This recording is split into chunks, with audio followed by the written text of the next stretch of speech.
चलिए स्टार्ट करते हैं। आज ट्रेनिंग हम जो ईएम है उनके टेक्निकल कुछ एमसीक्यूज हैं जो कि एग्जाम के पॉइंट ऑफ व्यू से जो सीबीटी होने वाला है उसके लिए बहुत इंपॉर्टेंट है, उनको डिस्कस करते हैं। इसमें कुछ एरर्स हैं, उनको भी मॉडिफाई रेक्टिफाई करते हुए आगे बढ़ते हुए चलेंगे। बाकी जो मॉडिफाई नहीं करना है, जो चीज़ें हैं उसे ही आपको एज इट इज करके जाना है और उसे वैसे ही मार्क करके आना है एग्जाम। चलिए ठीक है, फर्स्ट क्वेश्चन पे चलते हैं, स्टार्ट करते हैं। NPN transistor are prefer to PNP transistor because of. कह रहा है कि एनपीएन ट्रांजिस्टर के जगह हम एनपीएन को हम प्रेफर करते हैं पीएनपी की जगह, ऐसा क्यों? देखिए, पहली बात तो हमें जानना चाहिए कि एन और पी होता है क्या है। देखिए, जो हमारा एन टाइप सेमीकंडक्टर होता है, एन टाइप जो सेमीकंडक्टर हमारा होता है वो क्या होता है? पेंटावैलेंट होता है। क्या होता है? पेंटावैलेंट। पेंटावैलेंट होते हैं, इसमें 5 संयोजी वाले रहते हैं। इसमें फास्फोरस, आर्सेनिक हो गया, एंटीमनी हो गया, ये सब पाए जाते हैं। इसमें क्या होता है कि 5 होते हैं। मान लीजिए कि हमारे फास्फोरस है, इसमें 5 हो गए, 1 2 3 4। ये आसपास वाले से कर लेते हैं और एक जो रहता है इनका इलेक्ट्रॉन फ्री रह जाता है। क्या रह जाता है? इलेक्ट्रॉन फ्री रह जाता है। चार तो अपना संयोजकता पूरा कर लेते हैं पड़ोसी पड़ोसी से, और जो हमारा एक रह जाता है वहाँ पे अवेलेबल। मैं ऐसे समझा रहा हूँ आसान भाषा में। तो एक इलेक्ट्रॉन फ्री है तो घूमेगा, टहलेगा इधर उधर, टहलता है। कुल मिला के ये हो गया कि एन टाइप में क्या हो गया, मेरे इलेक्ट्रॉन की मेजोरिटी होती है, इलेक्ट्रॉन ज्यादा मात्रा में होते हैं। कुछ इस प्रकार से मान लीजिए आयन है हमारे, एन टाइप वाले जो हमारे मटेरियल होता है, कुछ इस प्रकार से ये जो फ्री इलेक्ट्रॉन के रूप में पाए जाते हैं। इलेक्ट्रॉन मतलब निगेटिव चार्ज वाले फ्री रहते हैं। और ये देखा गया है कि इनकी जो मोबिलिटी होती है, जो इनके घूमने और टहलने की जो क्षमता होती है, ज़्यादा होती है। वजह क्या होती है? जब ये टहल रहे होते हैं, जा रहे होते हैं, इनका आपस में कोलिजन क्या होता है? कोलिजन बहुत कम होता है, आपस में टकराते नहीं, आराम से निकल जाते हैं, थोड़ा फास्ट होते हैं। इसीलिए हम क्या करते हैं? एन को प्रेफर करते हैं। जबकि पी टाइप जो मटेरियल होता है वो डिस्कस करते हैं। पी टाइप मटेरियल जो होता है ये ट्राई वैलेंट होता है। ट्राई वैलेंट होता है। इसमें त्रिसंयोजक जो वाले रहते हैं वो पाए जाते हैं। इसमें जो होल रहते हैं वो मेजॉरिटी में पाए जाते हैं, और इलेक्ट्रॉन क्या रहता है? आयन के रूप में अंदर रहता है, इस तरह से। इसके जो होते हैं बोरान, एल्युमिनियम, गैलियम, इंडियम, ये सब इसके क्या पाए जाते हैं? इंडियम, ये सब इसके रूप होते हैं, इनको हम लेते हैं। इसमें क्लियर है? और ये क्या होता है? पॉजिटिव इन नेचर होता है, और ये वाला क्या होता है? निगेटिव इन नेचर होता है। Negative in nature. ठीक है, चलिए ठीक। इसका ऑप्शन कौन सा हो जाएगा? ऑप्शन इसका हो जाएगा पहले का, B. There is a higher switching speed. Switching speed के मतलब ये हो गया कि मोबिलिटी ज़्यादा अच्छी होती है। मोबिलिटी जितना ज़्यादा होती है तो स्विचिंग स्विचिंग का, मोबिलिटी मीन्स स्विचिंग कितना फास्ट स्विच कर रहा है और कितना ज़्यादा मूव कर रहा है। दोनों एक ही तरह से मिलते हैं। क्वेश्चन थोड़ा सा घुमा के क्वेश्चन दिया हुआ है। नेक्स्ट देते हैं। अब PNP transistor can be consider as two PN junction diode connected. देखिए क्या कह दिया, जैसे कि इस तरह से आपका रहता है, P N P, P N P. तो कह रहा है किसी दो तरह, दो पार्ट में ब्रेक कर दें। ठीक कर देता हूँ भैया, इस तरह कर देता हूँ, इसे ब्रेक कर दिया यहाँ पे। तो ये हो गया पी इधर हो गया, एन इधर हो गया। और यहाँ से थोड़ा तोड़ा तो यहाँ से क्या हो गया? एन इधर आ गया और पी इधर आ गया। मतलब एन को दो पार्ट में ब्रेक किया, बीच से यहीं से तोड़ दिया, तो आधा एन उसके साथ चला गया, आधा एन इसके साथ चला गया। तो कहीं ना कहीं इसका जो समीकरण बनेगा वो कैसा बन जाएगा? P N N P. तो ऑप्शन सी इसका होगा, दूसरे का ऑप्शन सी। नेक्स्ट चलते हैं। Small signal amplifier also known as. जो हमारा स्मॉल सिग्नल एम्पलीफायर होता है उसे और किस नाम से जानते हैं, कैसे जानते हैं, उसकी बात चल रही है। देखिए, अगर अगर आप बात करेंगे उस तरह से तो होता क्या है, स्मॉल एम्पलीफायर का जो मतलब होता है, ऑप्शन थोड़ा घुमा के दूसरी तरह से दिया है। अगर यही रहता है स्मॉल सिग्नल एम्पलीफायर में क्या होता है, पहले लो वोल्टेज जो इनपुट पे रहता है, इनपुट पे क्या रहता है? लो वोल्टेज आता है। जैसे कोई सिस्टम है, उसके इनपुट पे लो वोल्टेज आया तो आउटपुट पे क्या कर देता है? आउटपुट पे ये कर देता है हाई, हाई वोल्टेज हमें देता है, हाई वोल्टेज देता है। ये काम करता है।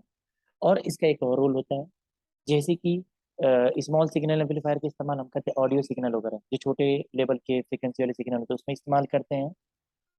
जैसे रेडियो हो गया, आपका फोन हो गया, लैपटॉप हो गया, इनके ऑडियो वगैरह जो एम्पलीफाई करना रहता है उसकी बात चल रही है। तो इस कंडीशन में इसको हम ऑप्शन सी के साथ जाते हैं और कह देते हैं लो पावर एम्पलीफायर।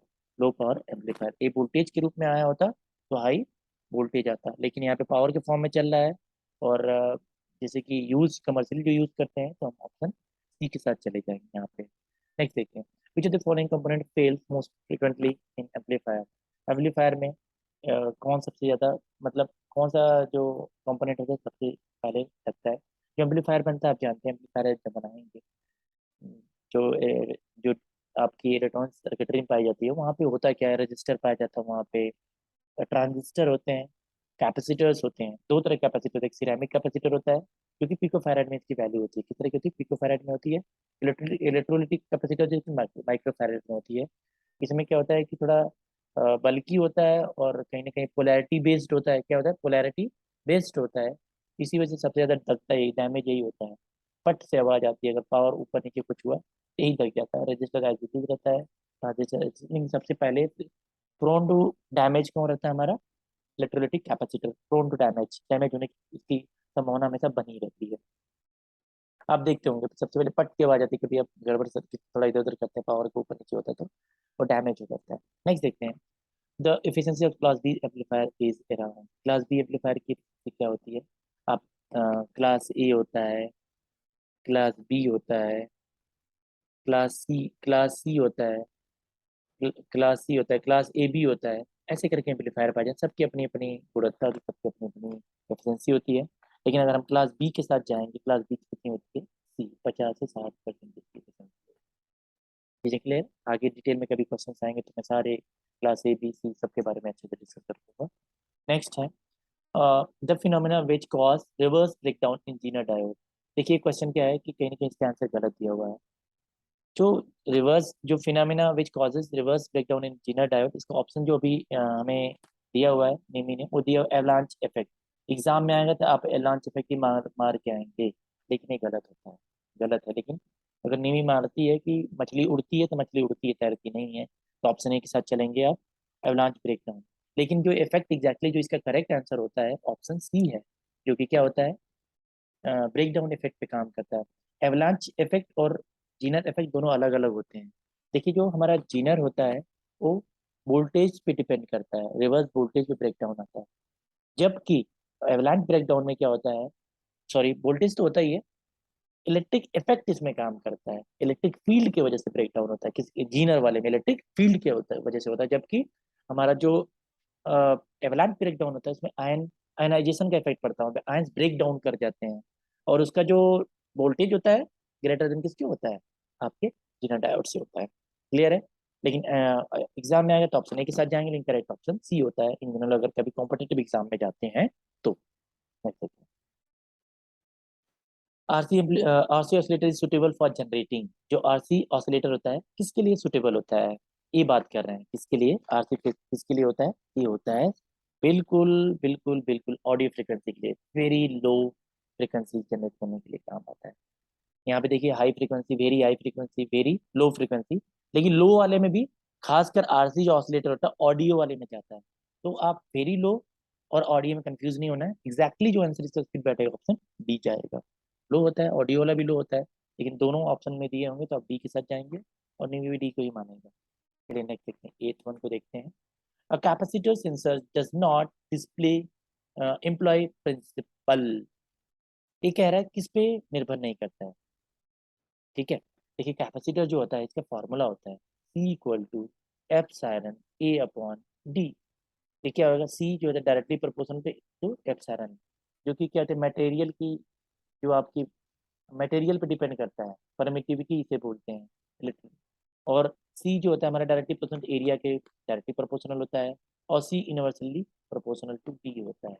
ये तीनों पे निर्भर करता है, जो मटेरियल किस मटेरियल से बना हुआ है उस पर निर्भर करता है, मटेरियल के एरिया निर्भर करता है और डिस्टेंस निर्भर करता है। तो हम चलते हैं ऑप्शन में क्या देख लेते हैं। नॉट पूछा है, क्या पूछा है, नॉट पूछा है।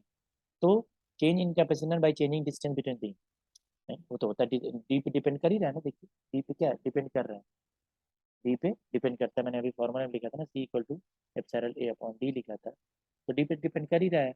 उसके बाद हमने लिखा है यहाँ पे डाइलेक्ट्रिक मटेरियल, जो कि एप्सिलॉन को बताता है, डाइलेक्ट्रिक मटेरियल किस मटेरियल का बना हुआ है। और सी ऑप्शन जो है चेंज इन अप्लाइड क्या है, change in the capacitance by changing the applied voltage. Option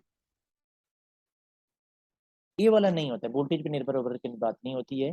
बाकी डी वाला ऑप्शन दिया है change in capacitance by changing distance, हाँ डिस्टेंस पे निर्भर करता है। जो तीनों ऑप्शन है ए बी और डी, जो फॉर्मूला है तीनों को उसमें मेंशन किया हुआ है। और फॉर्मूला में क्या मेंशन नहीं होता है, जो कैपेसिटेंस होता है change in capacitance by changing applied voltage. देखिए क्यू इक्वल टू सी भी तो होता ही है, Q इक्वल टू सी भी तो होता ही, लेकिन यहाँ पे जो दिया हुआ है, जो आपकी जैसे कि कोई बच्चा कंफ्यूज हो, Q इक्वल टू सी भी तो होता है साहब, वोल्टेज पर निर्भर कर ही रहा है, तो हम उसकी बात नहीं कर रहे हैं फिलहाल। हम एरिया, डिस्टेंस और जो डाइलेक्ट्रिक मटेरियल है उस पर जो बातें डिपेंड करती हैं उसके बारे में डिस्कस करते हैं। चलिए नेक्स्ट करते हैं हम क्वेश्चन 9 देखते हैं। A conductive cell is, conductive cell क्या होता है? अ सॉर्ट ऑफ सेंसर, ये सेंसर होता है। ये कैसा होता है?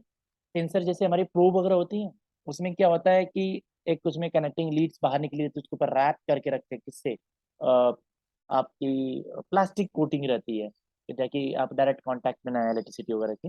ठीक उसी प्रकार से एक सेंसर होता है जो कंडक्टिव सेल होता है। आप इसे डिटेल में देख सकते हैं, लेकिन इतना याद रखना, ठीक, सेंसर होता है। टेंथ टेंथ है, अ semiconductor strain gauge can measure a strain in order of. देखिए सबसे बड़ी विडंबना यही है कि जो इसका आंसर आता है वो आता है 0.1 माइक्रोफैरड टू 500 माइक्रोफैरड। क्या होता है इसका रेंज होता है, किसका? स्टेन गेज का। लेकिन ये सारे ऑप्शन में आप देखेंगे तो मिली स्टेन, मिली माइक्रोफैरड नहीं, आएगा माइक्रो स्ट्रेन आएगा, सॉरी माइक्रो स्ट्रेन आएगा, माइक्रो स्ट्रेन। देखिए सब में मिली स्ट्रेन दिया है, मिली स्ट्रेन दिया है, यहाँ माइक्रो स्ट्रेन दिया है। अगर एग्जैक्टली ऑप्शन के हिसाब से जाते तो हम किसके साथ चले जाते? सी के। लेकिन ऑप्शन में क्या दिया हुआ है? डी दिया हुआ है, तो हम डी के साथ ही जाएंगे और मान लेंगे कि कितना होता है 0.1 मिली स्ट्रेन। लेकिन एग्जैक्ट आंसर क्या होता है? माइक्रो स्ट्रेन होता है, 0.1 माइक्रो स्ट्रेन होता है इसका, माइक्रो फैराड नहीं, माइक्रो स्ट्रेन होता है। 0.1 माइक्रो स्ट्रेन से लेके 500 माइक्रो स्ट्रेन। मिली तो बहुत बड़ी चीज हो गई, इसका रेंज ही है माइक्रो में, और क्या कर दिया हमें, मिली दिखा रहा है। यही थोड़ी सी विडंबना हो जाती है। 10⁻5 के आसपास आ जाएगा, अगर उसे डिवाइड करके करना चाहेंगे तो 0.5 के आसपास आ जाए। लेकिन अगर एग्जैक्टली आप चलेंगे तो माइक्रो 0.1 माइक्रो स्ट्रेन से लेके 500 माइक्रो स्ट्रेन का रेंज होता है। लेकिन ऑप्शन क्या दिया हुआ है, जो निमी ने दिया है 0.1 मिली स्ट्रेन दिया है, तो ऑप्शन बी के साथ चले जाएंगे। चलिए नेक्स्ट देखते हैं। A UPS which does not require an inverter is, जो यूपीएस है जो इन्वर्टर रिक्वायर नहीं करता। देखिए यूपीएस आप पढ़े होंगे तो आप देखे होंगे, पढ़ा होगा, ऑनलाइन पढ़ा होगा, ऑफलाइन पढ़ा होगा, लाइन इंटरैक्टिव पढ़ा होगा। डीसी पावर यूपीएस के बारे में बहुत कम डिस्कस करती है, यही नहीं लेता है क्या इन्वर्टर, इसको रिक्वायर। तो ऑप्शन सी के साथ चलिए। चलिए नेक्स्ट देखते हैं। 12th है, the desirable change over period for UPS is. बहुत बेहतरीन क्वेश्चन है कि चेंज ओवर की स्विचिंग की बात चल रही है यूपीएस में कितनी होती है। यहाँ ऑप्शन दिया 1 मिली सेकेंड, 5 मिली सेकेंड, 10 मिली सेकेंड, और डी वाला भी दे दिया है कितना ऑप्शन में, मिनिमम 1 मिली सेकेंड। इसी के साथ जाना है, ऐसे ही ऑब्जेक्टिव एग्जाम में आएगा तो ऐसे ही उठ के आएगा। लेकिन इसका आंसर क्या होता है? 1 माइक्रो सेकेंड। मिली में नहीं, माइक्रो में स्विचिंग होती है। मिली तो बहुत बड़ा टाइम है, 10⁻6, 1 × 10⁻6 में स्विचिंग होती है, ना कि मिली में होती है। लेकिन क्या करें, ऐसे ही हमारा क्वेश्चन बैंक है, किसी को फॉलो करना है तो 1 मिली सेकेंड के साथ चलता है। तो कहते हैं कि अगर कहते हो कि मछली उड़ती है तो उड़ती है। 13 के साथ चलते हैं। 13 दिया हुआ है, in an inverter installation earthing necessary because. जब इन्वर्टर को इंस्टॉल करते हैं तो अर्थिंग जरूरत पड़ती है, क्यों? देखिए अर्थिंग का मतलब यही होता है कि कभी लाइटनिंग की वजह से जो बिजली गिरती है उसके माध्यम से अगर कभी बहुत ज्यादा पावर आ गया तो उसको मैनेज करने के लिए इसका इस्तेमाल किया जाता है, ताकि कोई इम्पैक्ट ना पड़े, हमारा हमारा जो अप्लाइंसेस हैं इलेक्ट्रिकल वो सुरक्षित रहे, शॉक से बचे रहें। सारे ऑप्शन इसका सही है, ऑप्शन बी के साथ चले जाएंगे। मैं रीड आउट कर देता हूँ एक बारी। It protect the user against electric shock, बिल्कुल ग्राउंड हो जाता है अगर कोई एक्सेस चीजें आती हैं तो। It protect the inverter in case of electric short circuit, बिल्कुल। It it complete the electricity cases of vehicle. कुल मिला के आपको डी ऑप्शन के साथ चलना है। इन जनरल देखा जाए तो ये हमारा यही काम करता है कि जो हमारा इन्वर्टर होता है उसको सेव करता है एक्सेसिव पावर अर्थनिंग वगैरह से बचाने के लिए। चलिए नेक्स्ट देखते हैं। आप इन चीज़ों को कहाँ जाके देख सकते हैं, इनको आप जाएंगे कभी सोलर प्लांट वगैरह विजिट करें, और बहुत सारी अर्थिंग लगी रहती हैं, इन्हीं सारे एक एक पैनल के ऊपर लगा कर रखें ताकि डैमेज ना हो। चलिए नेक्स्ट देखते हैं। Which device is used in an inverter for changeover from AC main supply to battery supply? AC main supply से बैटरी सप्लाई पे कौन करता है? इसमें रिले का काम होता है, टिक टिक करता है रिले काम। स्विचिंग काम में सबसे बढ़िया होता है एसी, जो हमारा इन्वर्टर रहता है एसी डीसी में जो चल रही होती चीजें उनको कन्वर्ट करने में बहुत हेल्प करता है। क्लियर है? रिले वहां पे लगा हुआ, टिक की आवाज भी आती है, स्विचिंग होती है। क्लियर है? चलिए, एस बी एस हो गया, मॉसफेट हो गया, मैनुअल तो कोई खड़ा होकर करता नहीं वहाँ पे, तो सब इरेलीवेंट है। ऑप्शन बी के साथ आपको जाना है 14वें का। चलिए 15वें पे आते हैं। यहाँ पे दिया हुआ है the purpose of using capacitor in output side of 3 pin IC regulated circuit. जब भी आप रेगुलेटेड पावर सप्लाई बनाते हैं तो उसमें क्या होता है, आउटपुट में क्या रखते थे वहाँ पे, वो एक कैपेसिटर लगा देते हो, फिल्टर की तरह भी काम करता है। तो इसमें ऑप्शन दिए हुए हैं, आपको क्या करेगा कंफ्यूज करने के लिए। देखिए पहला क्या, prevent settling of up oscillation due to load inductance. Option C है filter the ripple often be D perform all function of stated. तो कुल मिला के ऑप्शन बी के साथ आपको जाना है। बी क्या बता रहा है, bypass the transaction produce during on off the circuit. कुल मिला के जब ऑन ऑफ सर्किट होती है, स्विचिंग होती है, तो उसको बाईपास करने का काम करता है कि आउटपुट पे दिखे ना, माइक्रो सेकंड में उसे स्विच वगैरह करके स्टेबल आउटपुट देने का काम करता है। सिस्टम को स्टेबलाइज करने में बहुत ज्यादा इसका रोल होता है। अगर आप जनरलाइज देखेंगे, अगर कंफ्यूज होना चाहेंगे तो आप रिपल के साथ चले जाएंगे, लेकिन ऑप्शन एग्जाम में आएगा तो आपको ऑप्शन बी के साथ जाना है। Bypass transaction produce during on off, transaction मतलब होता है अनइवन फ्लक्चुएशन को बाईपास करने के काम होता है। 16 देखिए, इसमें दिया which of the following item better to clean cable joints before soldering. ये तो सबसे इंपॉर्टेंट है। जैसे कि आप कभी आईसीज वगैरह जो रहती है, माइक्रो कंट्रोलर वगैरह हो गया, अ, उनकी आईसीज वगैरह रहती है, जब उनको माउंट करना चाहते हैं पीसी सोल्डर, तो उसको क्या करते हैं, आप साफ करते हैं पहले। किससे? फाइल से तो नहीं करते हैं, किरोसिन ऑयल से नहीं धोते हैं, नाइफ चाकू से थोड़ी काटते हैं उसे, आप किसी सैंड पेपर से रगड़ देते हैं, ताकि जो ऊपर की कोटिंग वगैरह थोड़ी कम हो जाए और आप आसानी के साथ क्या कर पाए, उसे सोल्डिंग कर पाए और आपकी कनेक्टिविटी अच्छी बन पाए। इससे आप साफ करते हैं उसे, सैंड पेपर से करते हैं, बालू जो बालू कागज होता है ना, उसकी बात कहते हैं। 17 देखते हैं, इसमें क्या है, modern techniques for soldering PCB is. देखिए पीसीबी पे सोल्डर करने के अलग अलग है। पहली तो गन होती है, सोल्डरिंग विथ फ्लेम होता है, डीप सोल्डरिंग होती है, और soldering with melting pot and ladles भी होती है। लेकिन हम किसके साथ जाते हैं, जो मॉडर्न अभी चल रहा है, डीप होती है। वजह क्या है डीप सोल्डरिंग में? ये तो पहली बात होती है, जो होल वाली पीसीबी उस पर भी काम आ जाती है, और जो माउंट वाली पीसीबी होती है, जो कि बिल्कुल सरफेस माउंट पे जो हम करते हैं, उसमें दोनों में इसका इस्तेमाल होता है और सस्ती पड़ती है। इसीलिए हम इसका इस्तेमाल करते हैं, डीप डीप सोल्डरिंग का इस्तेमाल करते हैं। क्लियर है? 17 का क्या आ जाएगा आपका, सी ऑप्शन। डन। चलिए 18 वर्क देखते हैं। Normally the storage capacity of disc is kept between. जो अमूमन जो हमारी डिस्क वगैरह होती है, हार्ड डिस्क वगैरह होती है, देखिए उसमें क्या होती है, 12 GB, 24 GB, 64 GB, 32 GB, ये सब रहता है। 16 32 16 का चलता, सॉरी, 16 32 64 ऐसी चलती, 128 की चलती है। लेकिन हम यूज कौन सी करते हैं, तो इसमें ऑप्शन एक साथ जाना हमें। 1.96 GB से लेके 500 GB तक कोई सिस्टम रहेगा तो इतना तो रखना ही पड़ेगा हमें। पॉइंट पॉइंट पॉइंट कितना, 1.96 GB टू 500 GB तक हम इसकी वैल्यू फिट करके रखते हैं। आई होप समझ में आ रहा होगा आप सभी को। कितना होगा, 1.96 GB से 500 GB। हम 10 GB पे नहीं रखते हैं, केबी में नहीं रखते हैं, किलो बाइट में नहीं रखते हैं, किलो बाइट में रहते हैं, तो ऑप्शन अपने आप एलिमिनेट हो गया, तो ऑप्शन एक साथ आप चले जाना, ठीक है। नाइन्थ है, 19th है, header and folder command is located. जो आपका कंप्यूटर डेस्कटॉप होता है, फोल्डर के अंदर टॉप पे कमांड उसकी दी रहती है, और जो हेडर जो टॉप पे रहती है, फोल्डर डाउन पे रहती है। ये कहाँ मिलता है, ये इंसर्ट मेनू में जाके मिलता है। कहाँ मिलता है, इंसर्ट मेनू में। 19th पे आप चले जाएंगे बी ऑप्शन के साथ। कहाँ पे, वैसे अगर हेडर फोल्डर आएगा तो हेडर टॉप पे होता है, फोल्डर नीचे होता है। अपने हेड फुट से समझ में आ गया, ऐसे ही किस मेनू में पाए जाते हैं, ये पाए जाते हैं आपको इंसर्ट। देखिए सब बहुत आसान आसान easy easy question. Full form of URL, URL, इसका ऑप्शन आता है हमारा B option, uniform resource locator. ये क्या करता है, जो आप कंटेंट जो डेटाज वगैरह रहते हैं उसको एलोकेट करने का काम करता है। तो क्या होता है, यूनिफॉर्म रिसोर्स लोकेटर की तरह इसका इस्तेमाल होता है। ऑप्शन बी के साथ हम चले जाएंगे यहाँ पे।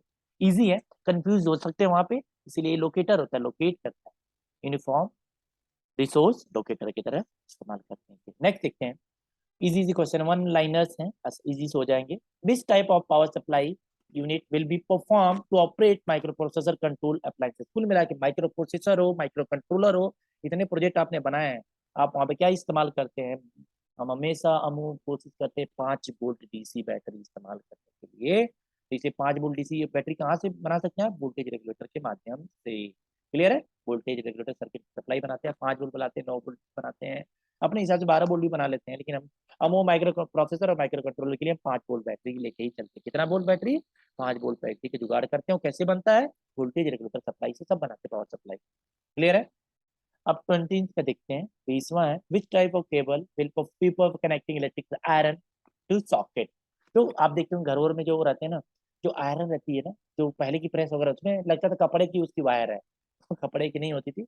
उसको क्या करते थे बचाने के लिए, क्योंकि क्या होती है, हमारी आयरन गर्म होती है और कॉटन वॉटन के आसपास रहेगी तो क्या होगा, डैमेज होने का प्रोबेबिलिटी कम बनी रहती है। नहीं वैसे ही हीट है, थोड़ा बहुत भी इधर डैमेज कर दे बच्चे ने, कर दे चलने का डर रहता है, इसलिए आप सी के साथ चले जाएंगे। 3 core cotton covered cable, 3 wire जाती हैं और कोशिश किससे करते हैं, कॉटन से रहती है। क्लियर है? हीट थोड़ा सा अब्सॉर्ब कर सकता है इसीलिए। For maintaining resources of energy the rate of plantation should be greater than it's consumption. इनका कहने का मतलब सिंपल सी बात है, जो कि आप पेड़ पौधे लगाते हैं वो ज्यादा होना चाहिए जितना हम पेड़ पौधे इस्तेमाल करते हैं। जैसे घर के लकड़ी बनाने के लिए, फर्नीचर बनाने के लिए, या फिर लकड़ी को जलाने वलाने के लिए, किसी भी चीज के लिए इसे हम बायोमास लेते हैं। क्या क्या कहते हैं? बायोमास बोलते हैं। जो लकड़ी हो गए, घास फूस हो गए, बायोमास में आता है। किस कैटेगरी में आ जाता है? बायोमास। हाइड्रो वाला पानी का होता है, विंड वाला हवा का होता है, थर्मल वाला आग वाला होता है। लेकिन जो लकड़ी उकड़ी से जो चीजें आप यूज करते हैं, जो गोबर हो गया, ये क्या हो जाता है, बायोमास के अंतर्गत आता है। डन यहाँ तक? नेक्स्ट देखते हैं। Which type of PV cell has higher efficiency than 20%। PV cell जो होता है हमारा होता है, देखिए दो तरह का होता है, मोनो होता है, पॉली होता है, एमॉर्फस होता है और हाइब्रिड होता है। हाइब्रिड इस समय सबसे बेस्ट चल रहा है क्योंकि इसकी इफिशियंसी 20% के आसपास रहती है, बेहतरीन होता है। हाइब्रिड ऐसी चीजें हैं, जैसे फोन हो गया हाइब्रिड मल्टीमीडिया। सब पहले नोकिया का था बटन वाला, बात करता था, मैसेज करता था और वीडियो वीडियो कम दिखती थी, ब्लैक एंड व्हाइट हुआ करता था। आप सब कुछ टीवी फेल है मोबाइल के आगे, क्यों? चीजें हाइब्रिड हो गई हैं। इसमें होता क्या है कि जब इतना ध्यान ध्यान रखना है, सोलर में पढ़ाता भी हूँ, इसमें जब बनाते हैं हमारा कहीं ना कहीं उसमें डायोड ही होता है। उसकी बैटरी जो सेल होता है, पर सेल की वैल्यू होती है 0.5 वोल्ट होती है। बस इतना ध्यान है, जो एलोकेट करते हैं डायोड का, जो एन रहता है ऊपर रहता है और पी नीचे रहता है, जो प्लेट के अंदर हम रखते हैं, कोटिंग वोटिंग प्रॉपर करते हैं कंसंट्रेशन बनाने के लिए।